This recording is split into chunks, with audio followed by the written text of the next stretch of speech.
ठट्टा report हक नवाज चांडियो। घारो police की दहावेजी और घारो की हदूद में जराइम पेशा अफराद के खिलाफ क्रैकडाउन। गाड़ियों की चोरी के मुकदमे में मुलविस गैंग 3 मुलजिमान गिरफ्तार। चोरी की गई गाड़ी, मवेशी और असलहा बरामद।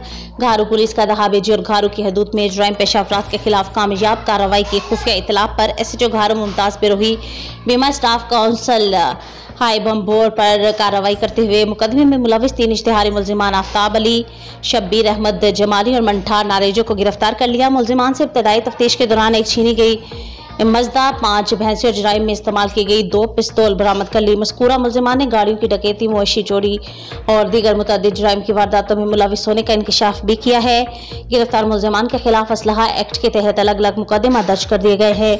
मजीद साथी मुलजिमान की गिरफ्तारी के लिए पुलिस के छापे जारी हैं।